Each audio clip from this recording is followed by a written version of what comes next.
नमस्कार दोस्तों।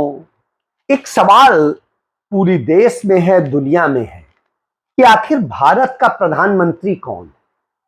भारत के प्रधानमंत्री का नाम क्या है, भारत के प्रधानमंत्री के कर्तव्य क्या है और भारत के प्रधानमंत्री को क्या करना चाहिए।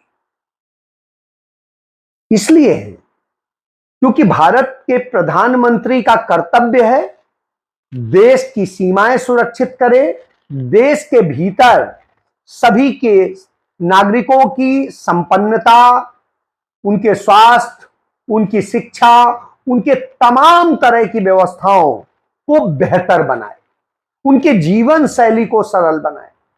प्रधानमंत्री का कर्तव्य है वो सीमाओं को सुदृढ़ करे, वहां से कोई घुसपैठ न कर पाए और देश के अंदर कहीं कोई अशांति न पैदा कर पाए।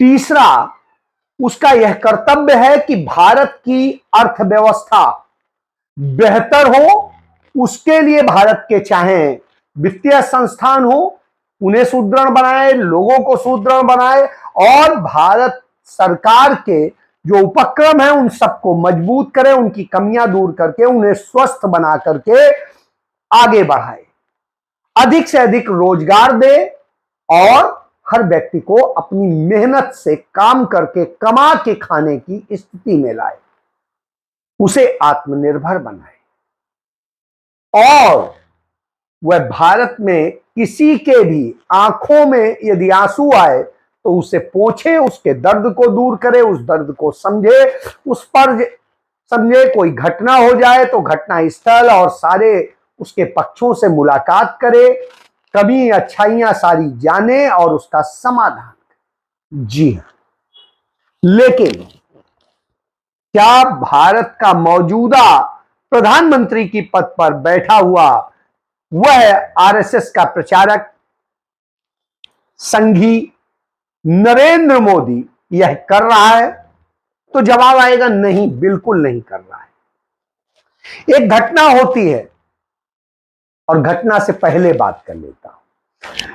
15 अप्रैल को एक सूचना मिलती है, इंटेलिजेंस इनपुट, कि कश्मीर में कुछ बड़ा आतंकी होने वाला है।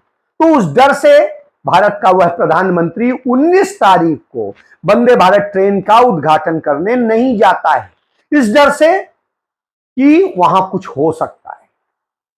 2013 में इसी तरह की सूचना दी गई थी तत्कालीन प्रधानमंत्री मनमोहन सिंह को, सोनिया गांधी को, गांधी परिवार को, कि आप वहां जो जा रहे हैं जिन प्रोजेक्ट का उद्घाटन करने और नए के शिलान्यास करने, तो वहां आतंकी घटना हो सकती है और रात को हो गई थी।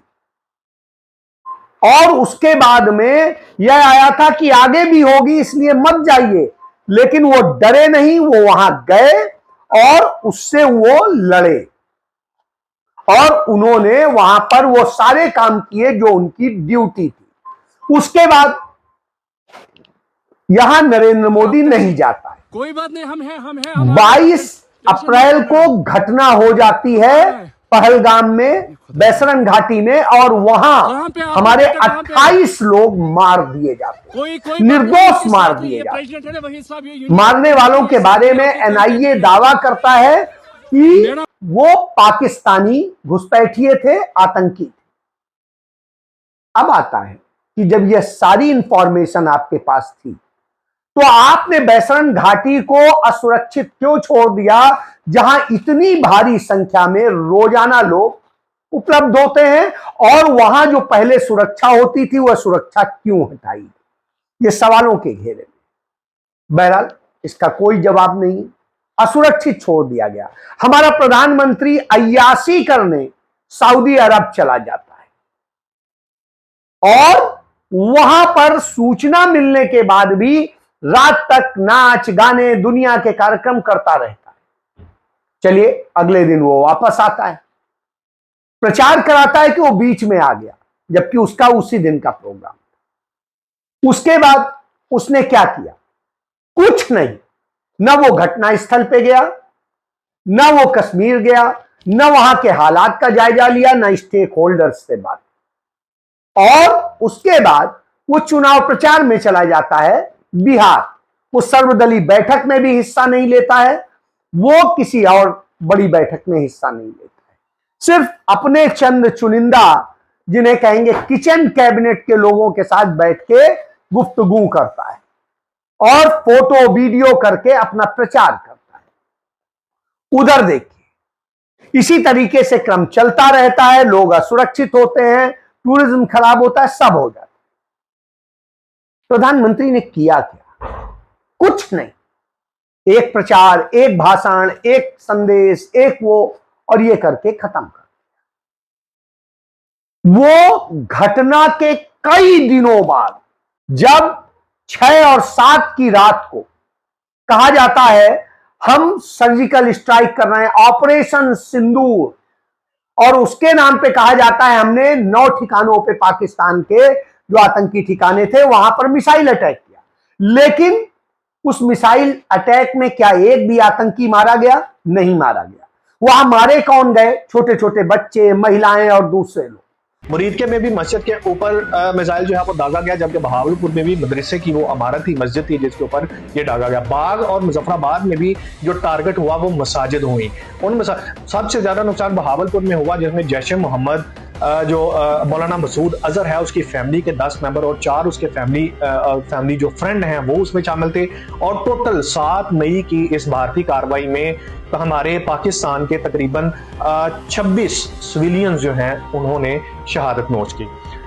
कुछ परिवार के और दूसरे सिविलियंस, एक भी आतंकी नहीं मारा गया, फिर भी शोर मचाएंगे, ऑपरेशन सिंधु।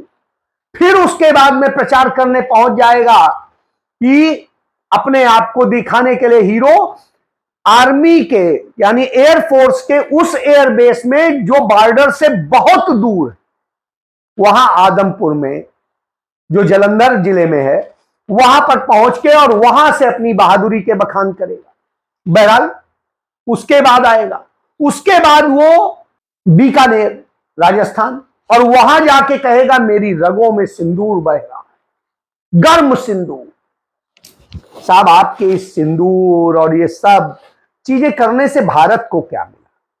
क्या भारत सुरक्षित हुआ? भारत को कुछ मिला? कहीं कुछ हुआ? मनोबल बढ़ा? कुछ नहीं। डरपोक कायर की तरह आपने व्यवहार किया। अमेरिका ने एक घुड़की दी, वहां के प्रेसिडेंट ने एक ट्वीट किया, और ट्वीट करने के आधे घंटे बाद ही हमारे डीजीएमओ और विदेश सचिव प्रेस कॉन्फ्रेंस करके कहते हैं कि साहब सीज फायर हो गया। सीज फायर किस चीज का हो गया? जब युद्ध ही नहीं हुआ तो सीज फायर क्या होगा? बहरहाल सीज फायर हो गया, लेकिन उसके बावजूद कई दिनों तक हमें डराया जाता रहा, अमेरिका वो पाकिस्तान ये कर देगा, ये कर देगा, वो कर देगा, रोज सायरन बजे, रोज तमाम ड्रामे हो, और कुछ नहीं। अब तो फिर उधर नेता प्रतिपक्ष अमेरिका में थे, उन्हें कोई इंटेलिजेंस इनपुट की जानकारी नहीं। जैसे उन्हें घटना की सूचना मिलती है वो अपनी यात्रा बीच में ही छोड़ के वापस आ जाते हैं। आने के बाद में वो पहले अपनी CWC की मीटिंग करते हैं और उसमें फैसला लेते हैं कि सरकार इन आतंकियों और तमाम जो भी लोग इसमें दोषी हैं उन पर सख्त कार्रवाई करे। हम सब बिना किसी सवाल के उसके साथ समय दिया। उसके बाद वो सर्वदलीय बैठक में जाते हैं, वहां भी यही बात कहते हैं, सरकार से कहते हैं कड़े से कड़ा एक्शन लीजिए, नेस्तनाबूद कर दीजिए, क्योंकि करना तो सरकार को है, सेना को। फिर भी कुछ नहीं होता है। उसके बाद वो जम्मू कश्मीर जाते हैं, कश्मीर जाकर के पीड़ित पक्षों से मिलते हैं, वो घायलों से मिलते हैं, और सबसे मिल करके उनके दर्द, उनकी वस्तुस्थिति और सब कुछ जानते हैं, और जानने के बाद वापस आते हैं दिल्ली। फिर मीटिंग में वो बताते हैं कि ऐसे ऐसे ये होना चाहिए, ये वास्तविकता है। बहरहाल कुछ नहीं होता है। उसके बाद वो उस घटना में मरने वाले दीक्षित परिवार से मिलने कानपुर जाते हैं और उससे सारी स्थितियों को समझते हैं, और उसके बाद वो जाते हैं करनाल, वहां पर जो लेफ्टिनेंट विनय नरवल को भी हत्या हुई थी उसके परिवार से मिलते हैं और सारी स्थितियां जानते हैं। सब जानने के बाद वो सरकार को बताते हैं, प्रेस कॉन्फ्रेंस में बताते हैं, और उनकी मांगे भी रखते हैं। सबके बावजूद सरकार को चिट्ठी भी लिखते हैं, बावजूद इसके सरकार की तरफ से कुछ नहीं होता, न विश्वास में लिया जाता है, न बताया जाता है। फिर राहुल गांधी को सूचना आती है कि पाकिस्तान लगातार गोलीबारी कर रहा है, जिसके कारण भारत में पुंछ और राजौरी के इलाके में बहुत सारे निर्दोष नागरिक मारे गए जो सीमा पर रहे। तब नेता प्रतिपक्ष राहुल गांधी वहां जाते हैं, वहां उनके दर्द में मरहम का काम करते हैं, उनको ढांढस बंधाते हैं, उनकी दर्द को समझते हैं, उनकी तकलीफों को समझते हैं और सारे मुद्दों को लेकर के सबको आश्वासन देते हैं कि नेता प्रतिपक्ष की हैसियत से हम संसद में यह मामला उठा सकते हैं, वो हम करेंगे जब भी सत्र होगा। और इसको लेके हमने मांग की है कि विशेष सत्र बुलाया जाए, यदि विशेष सत्र बुलाया गया तो उसमें करेंगे, आप इसके लिए चिंता न करें। लेकिन प्रधानमंत्री क्या कर रहा होता है? वो इधर मीटिंग, उधर रैली, इधर वो फिल्मी सितारों से मिल रहा होता है, कहीं किसी टीवी प्रोग्राम में जा रहा होता है, कहीं कहीं जा रहा होता है। यानी उसको न देश से कोई लेना देना है, न देश के लोगों से लेना देना है, जो भी कुछ है सबसे उसका नाता किया। वो प्रधानमंत्री नहीं, इवेंट मैनेजर, वो प्रचार मंत्री, वो डायलॉग्स मारने के लिए, डायलॉग ऐसे वीर रस भर देंगे, चिंदो ये कर देंगे, पाकिस्तान ये करेगा तो ये कर देंगे। अरे जब करने का मौका था तो कर देते, तो कर नहीं पाए। जब करने का दस्तूर था, मौका था, तब नहीं कर पाए तो कब करोगे? बहरहाल सारी सुनते हैं। उधर अमेरिका का राष्ट्रपति डोनाल्ड ट्रंप एक बार, दो बार, तीन बार, चार बार, पांच बार, छह बार, सात बार, आठ बार, नौ बार, वो बार बार यह कह रहा है नरेंद्र मोदी खामोश हैं। अमेरिका के राष्ट्रपति ट्रंप नॉनस्टॉप बयानबाजी कर रहे हैं और भारत की छवि को धूमिल कर रहे हैं। पिछले 11 दिनों में 8वीं बार ट्रंप ने कहा कि उन्होंने व्यापार की धमकी देकर भारत पाकिस्तान के बीच सीज फायर करवाया है। ट्रंप द्वारा बार बार किए जा रहे दावों पर प्रधानमंत्री खामोश हैं, विदेश मंत्री भी पूरी तरह से खामोश हैं। नरेंद्र मोदी अमेरिका के आगे इतना सरेंडर क्यों हैं? भारत को बेइज्जत कर रहा है और कह रहा है हमने इसको रुकवाया, डांट कर रुकवाया, डरा कर रुकवाया, नहीं तो युद्ध हो जाता। और उसके बाद वो तमाम बातें कहता है। यह हालत है कि वो भारत के प्रधानमंत्री को उसके मुंह पर डांट के कहता है कि आप टैरिफ का वो कर रहे हैं, एब्यूजर हैं। साहब कुछ नहीं बोलता है, वो भारत पे टैरिफ लाद देता है, भारत कुछ नहीं बोलता है, उल्टा अपना टैरिफ खत्म कर देता है। उधर वो डांट के कहता है कि ऐसे करो, सब वैसे करेंगे। वो डांटता है सीज फायर हो जाता है। तो जो वो कहता है, हमारा प्रधानमंत्री डर के मारे न बोलता है, न जवाब देता है, न कुछ कहता है, न उसके ट्वीट पर यह कहता है कि नहीं आप गलत कह रहे हैं। अब आप सोचिए, तो ये प्रधानमंत्री है कि कायर मंत्री? उसके लोग सेना को अपमानित करते हैं, उसके लोग सेना के अफसरों को अपमानित करते हैं, बेटियों को अपमानित करते हैं। और अब उनका एक राज्यसभा सदस्य रामचंद्र जांगड़ा, वो तो सीधे सीधे मरने वालों को और कायर बता देता है कि वो सब कायर थे, वो औरतें कायर थी। अजीब सी स्थिति है। किस हालत में भारत को ले आए? मरने वाला वैसे ही बिलख रहा है, रो रहा है, उसको सुरक्षा नहीं दी गई। जिस बात के लिए वो टैक्स देता है, सब कुछ देता है, उससे नरेंद्र मोदी अय्यासी कर रहे हैं। लेकिन जीवन के देशवासियों के कोई फर्क नहीं। इस तरह की दशा में जब देश को ढकेल दिया हो तो क्या हो? तब तो पूछना पड़ेगा, भारत में क्या कोई प्रधानमंत्री है? और यदि है तो क्या राहुल गांधी है, क्या नरेंद्र मोदी? नरेंद्र मोदी तो लगते नहीं, क्योंकि उन्होंने ऐसा कोई काम नहीं किया। राहुल गांधी ही कर रहे हैं जो काम करना चाहिए, बस उनके पास अख्तियार नहीं है, वो आदेश नहीं दे सकते। इस दशा में जब देश को ले आए, निश्चित रूप से सवाल उठते हैं कि इस देश की तमाम संस्थाओं, विश्वविद्यालय हो, संवैधानिक संस्थाएं हो, तमाम तरह की दूसरे एजेंसियां हो, सब जगह आपने संघियों को बैठा दिया है। और वो सब कायरों की तरीके से कहीं इतिहास बदलेंगे, कहीं दूसरी बदलेंगे, कहीं एनसीईआरटी की बुक्स बदलेंगे, और तमाम अयोग्य लोग ये बैठ के देश को बर्बादी में ढकेलते। यही वजह है शायद कि भारत की अर्थव्यवस्था बद से बदतर हो गई है। भारत सरकार ने, नरेंद्र मोदी की सरकार ने भारत के इतिहास में दूसरी बार रिजर्व बैंक ऑफ इंडिया से 3.25 लाख करोड़ रुपया ले लिया। इसके पहले 2.25 लाख करोड़ ले लिया था। अब आप समझिए यह दशा है कि आदमी जमा पूंजी कब खा जाता है, जब वो बर्बाद हो। उसके बाद भी देश कर्जदार होता जा रहा है, लगातार होता जा रहा है। 200 लाख करोड़ रुपए का कर्ज नरेंद्र मोदी ने लाद दिया है। और इसके बाद आत्मनिर्भर भारत की बात करते थे तो इतना निर्भर बना दिया है चाइना पे कि यह स्थिति है कि चीन, हमारे यहां 83% हमारा देश आज चीन पे डिपेंड हो गया। 83%। हम उसे 17,000 करोड़ का जो है वो भेजते हैं और वो 1 लाख करोड़ रुपए का हमें भेजता है।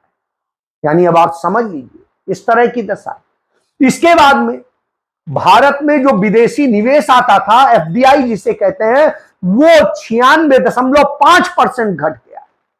और यह हालत हो गई है, भारत इतना कमजोर हो गया कि नरेंद्र मोदी के 10 साल के शासनकाल में 18 आतंकी हमले, बड़े आतंकी हमले जम्मू कश्मीर में हुए हैं। जबकि मनमोहन सिंह की कांग्रेस की सरकार के दौरान 2 आतंकी हमले हुए थे जम्मू कश्मीर में। तो यह हालत है। और पूरे देश को देख लेंगे तो भी नरेंद्र मोदी के शासनकाल में हजारों घटनाएं ऐसी हो गई, आतंकी घटनाएं हो गई। मरने वालों की एक लंबी चौड़ी फहरिस्त है। और मनमोहन सिंह की सरकार से तुलना करेंगे तो मनमोहन सिंह की सरकार में इसका 1/4 भी नहीं हुआ था।